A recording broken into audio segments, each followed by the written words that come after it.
嗨，大家好，欢迎来到食人驾到你不知道三国系列，我是主持人叉叉 Y， 我是金老师。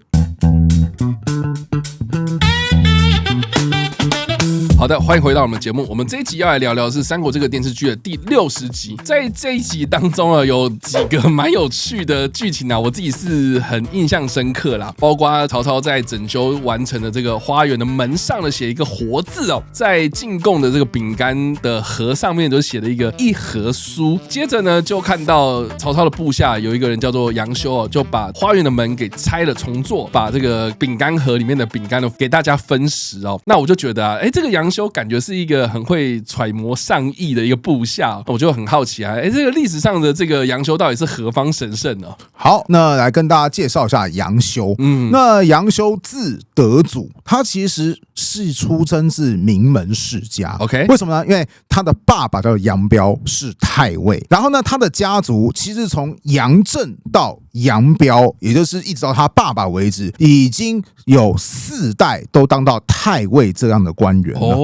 对，所以你看之前不是那种袁绍会说什么我家4世3公，你要知道杨彪他们家族也不简单啊，4世太尉啊，所以呢，杨修可以算是含着金汤匙出生。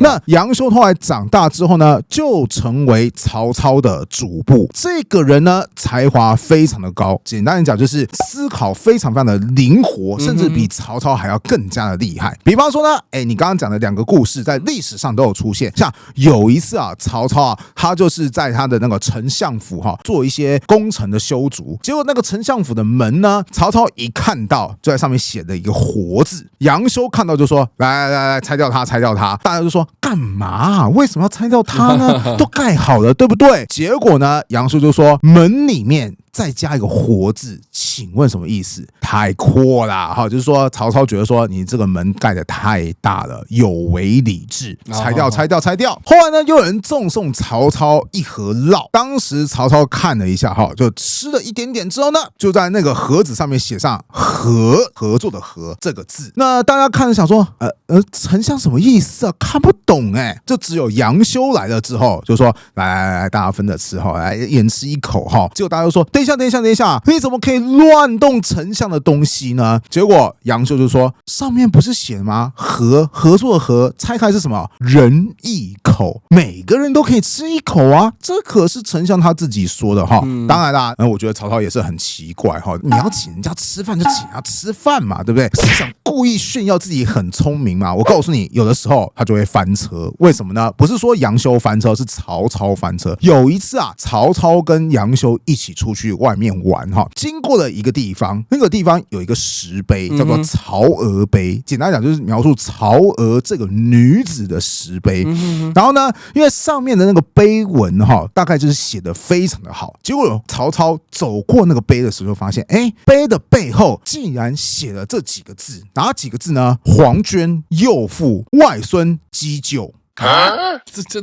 这大概讲什么东西啊？对啊，超级诡异的所以当时曹操就转过头来跟杨修讲说：“你觉得这是什么意思？你能够解答吗？”当时杨修说：“当然可以。”然后这个时候曹操说：“等一下，你让我思索一下。”我刚才在跟你对答案。于是2个人就继续散步，走出30里外之后呢，曹操突然就说：“我知道那8个字是什么意思了，我现在要跟你对答案啦。那你跟我说一下这8个字到底是什么意思呢？”杨修就回答说：“黄绢就是有颜色的丝绸嘛，对不对？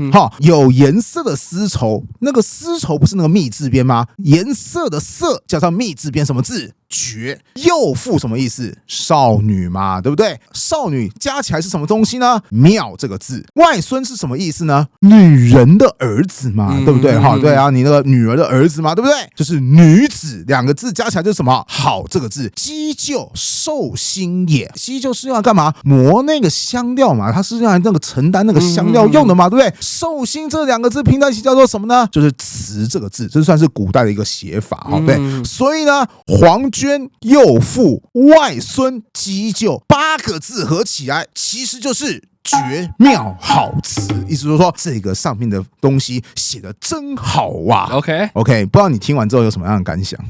这拐弯也拐太多了吧？对就这么喜欢拐弯这个时候曹操就说：“哎呀，我也是这么想的，我的才能差距你30里这么远呐。也就是说，曹操喜欢跟人家打哑谜，但不好意思，杨修这个人解谜可就厉害了哈。所以呢，曹操想要装逼，结果杨修就立刻给他戳破。两个都是有才华、喜欢玩文字游戏的人，不过看起来杨修更高出一筹。可是如果你觉得说，那杨修就是一个很会卖弄文采的人嘛，对不对？没有哦，杨修有些时候他有一些想法也是异于常人的敏锐。比方说呢，有一次曹操他去攻打袁绍的过程当中呢，以前的书嘛都是用那个竹片这样子写成的嘛，竹简嘛，对不对？或者说有些时候你要包一些东西，你也会用到竹片这些东西哈。是。总之呢，曹操不管是他是要编成书，还是他要打包什么东西，到最后呢，他就剩下数十箩筐的竹片。OK， 竹片超级多哈。那这些竹片有的长啊，有的短。大家就说，这个如果都一样长的话，就方便做事情嘛。是啊。好，比方说就是，上面已经有写字怎么办？把它给刮掉，你就可以重新写字。反正你长度一样长，你还是可以编成一个竹简。可是现在有长有短，哇塞，这要怎么编嘛？对不对？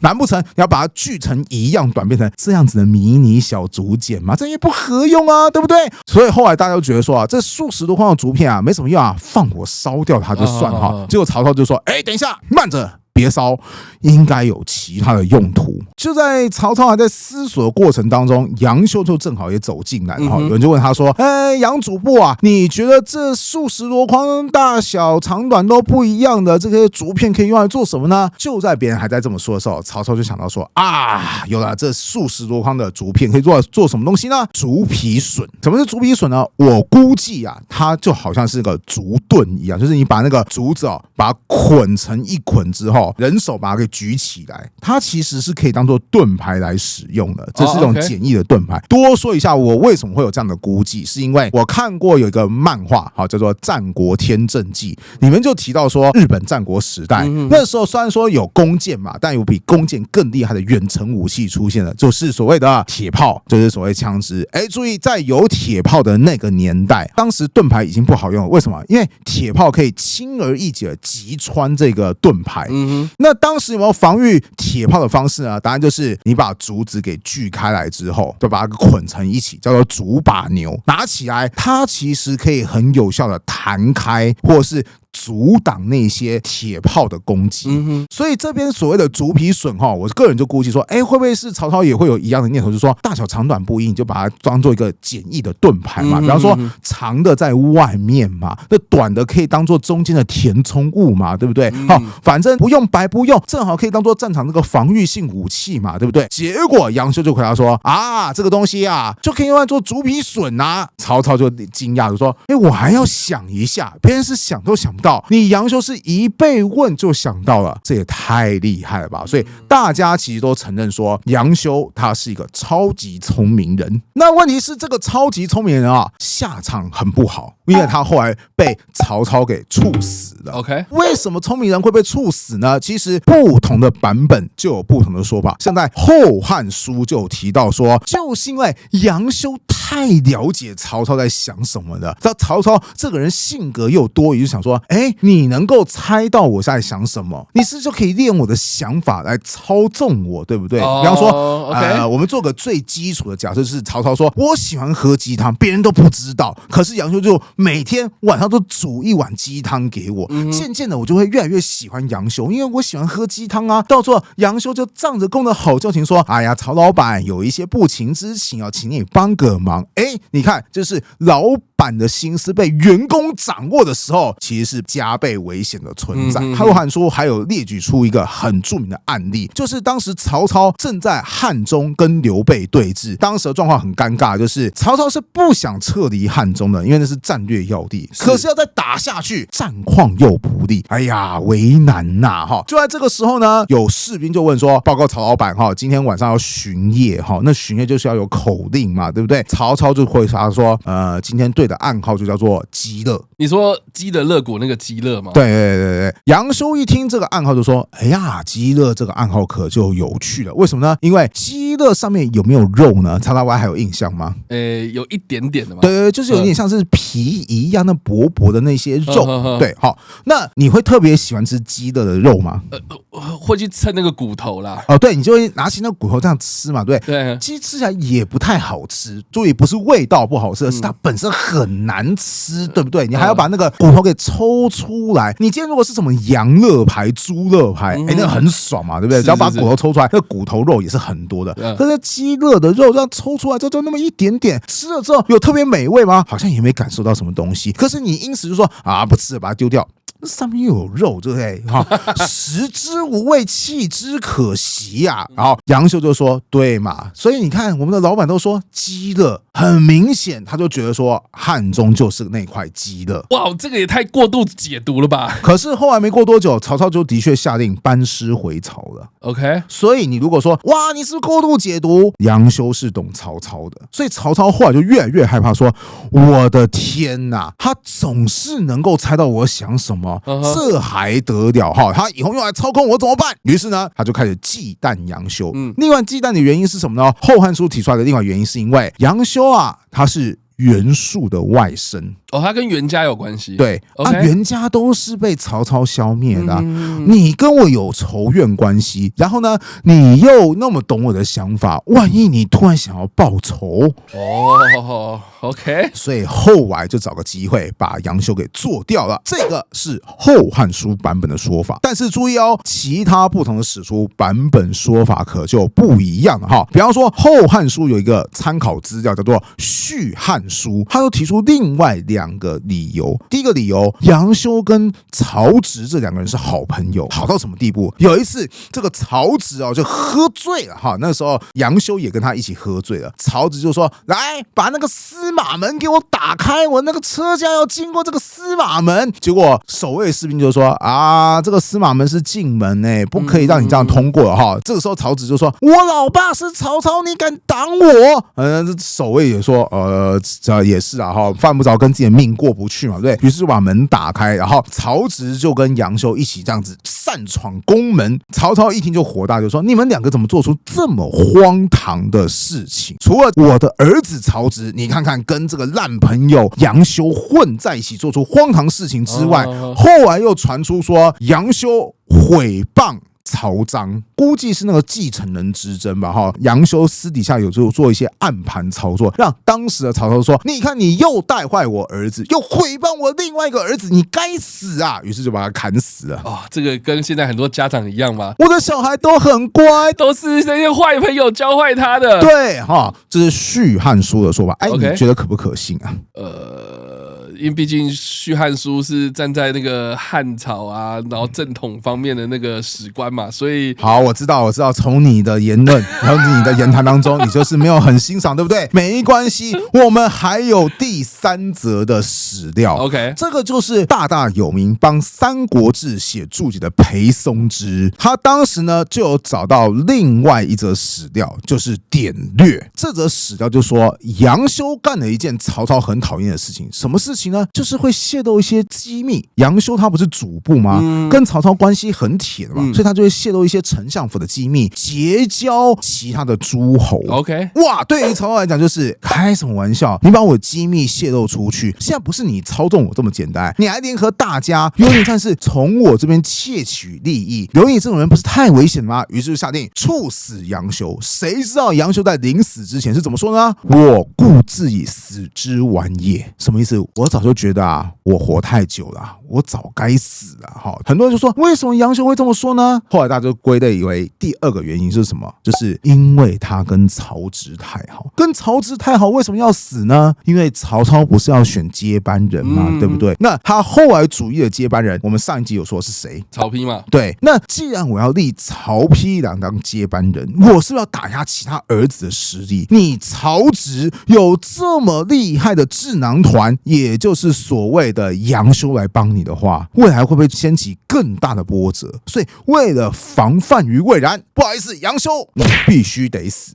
甚至前面那个所谓的啊，你把机密泄露给诸侯，讲到这边，我都开始有点怀疑说，到底是杨修真的有做这件事情，还是别人说杨修有做这件事情呢？总之，你看看，我们现在有3个版本，再帮大家复习一下。《后汉书》的说法就是，他太能够揣摩曹操的心思意念，所以引发曹操的忌惮，而且曹操看不惯他是袁术外甥，于是把他给杀了。再来，《续汉书》的说法是说，这个杨修他擅闯宫门呐，又毁谤曹彰啦，带坏曹操的儿子们呐，所以就决定曹操把他给杀掉了。再来，裴松之的说法是说，泄露机密给外人，又结交曹植，引发当时曹操的紧张，于是就把他给杀掉啦。3个版本的说法，请问XXY你比较喜欢哪一个版本呢？哎呀，我觉得综合以上说法，我自己是觉得他可能因为跟曹操太亲密，所以可能有涉及到曹家的一些内部纠纷啊。是，那曹家最大的一个纠纷是什么呢？基本上就是接班人问题嘛。所以我自己是觉得，按照他的个性啊，他太会去做一些解读，导致他站错边，然后被自己害死。我觉得这个应该是蛮正常的事情啊。好，总之啊，这个大概就是杨修他给世人留下来的身影，其实就是一个非常聪明的人，甚至他的死因也算是众说纷纭。我只是算是列出来说大家可以参考的史料，大家有兴趣的话可以自己去解读看看。我比较好奇，那金老师你怎么解读嘞？我觉得凡事都有可能啊。其实像当你位置当到曹操这种地步的话，你很多的考量都会跟一般人很不一样。当然啦，因为你的位置比较高嘛，你看到的事情比较多啊。对，也有可能就是你的性格会开始有点转变，因为很多人会说某某人可能在以前当基层干部的时候，或是一般员工的时候，好像蛮不错，怎么他当上长官之后，怎么换个位置就换个脑袋，他整个性情大变呢？也是很有可能啊，因为权力使人腐化嘛，对不对？有可能你可以抵挡一阵子，但是长期生活下来，你有一些想法观念必定还是会不太一样。尤其像曹操，他后来权力几乎无人可以再限制他嘛，那他突然一个不如意就选择把人做掉，你觉得有没有可能呢？也是有可能的。对啊，这种鸡毛蒜皮的事情，你也不用把曹操想的是多么的神机妙算啊，深谋远虑啊，有可能就是他今天突然心情一个不爽，歘一刀给他砍下去。你说这有没有机会？都有机会。所以你刚刚问我说，你到底怎么看呢？我只能说，我真的说我不知道，我只能说上面那3则史料所推论出来的理由，我认为都符合逻辑啦。那就看你们觉得说哪一个比较喜欢。当然，历史学有个很重要一点就是，你不能说我就支持这个，我就会问你说你为什么支持这个？你为什么的原因之后，我会说那有没有其他证据来支持你呢？别人说正确，你就是说正确啊。现在好像我说我是帅哥，那是不是你就要认为我是帅哥呢？我们要找到证据证明金老师是帅哥啊。对嘛？对，比方说有多少人证明说金老师长得真的很帅。但是你同时又要看看说，这些证据有没有道理？比方说，今天是我老婆说我老公很帅，那叫做理所当然嘛，对不对？今天如果是我老妈说我儿子很帅，这是理所当然嘛，对不对？如果今天我老爸说我儿子不帅，那也是理所当然嘛，对不对？知道为什么理所当然吗？就是因为我老爸觉得说臭小子长得真的是太帅了，对，所以要在外人前面贬低他一下，所以我儿子不帅，对，这也是理所当然嘛，对，就看你怎么解读，以及你的解读是否能够说服别人，这算是历史学的一种运用啦。好，所以金老师是站在一个中立的立场啊。那我还蛮好奇啊，电视剧这样的诠释，你个人的解读如何呢？我个人蛮欣赏这一集当中杨修的相关诠释，倒不是说欣赏杨修这个人，而是杨修他不是分完了一人一口酥嘛，对不对？是。后来就是荀彧走进来，然后曹操就说：“你也来吃一口啊！”然后荀彧吃一口说：“哇，好吃一苦一甜好吃哈！谁送来的啊？”然后曹操就是那种不太爽的语气，就说：“马腾送来的。”马超的老爸吗？对 ，OK， 在电视剧或是小说的设定，就是跟曹操立场相对的一个人哈。当时荀彧就立刻紧张说：“马腾送来的东西，丞相怎么可以轻易尝试？你不怕里面有什么状况吗？”然后曹操就说：“我已经让每个人都吃了一口了，应该没什么问题才对。”所以他故意写一盒书，对，目的其实是测毒大法。OK， 我当时就觉得，这个编排可以对，完全解释为什么曹操没事要跟他打打亚睨，而且很棒的一点是顺势带出下一集当中很重要的一个主角，就是马腾这一个重要的将军或是重要的将领，然后又透过这段剧情预先告诉大家说马腾跟曹操有重大的立场歧见，所以我觉得说这个改编是非常漂亮的一手。那就不知道观众朋友们是不是同意我这种想法？欢迎就是留言可以一起来讨论看看啦。所以啦，以上就是我们这集的内容啦，不知道大家什么想法呢？欢迎在留言区留言，我们来跟你做互动跟讨论。你不知道三国系列，我们下次再见，大家拜拜，拜拜。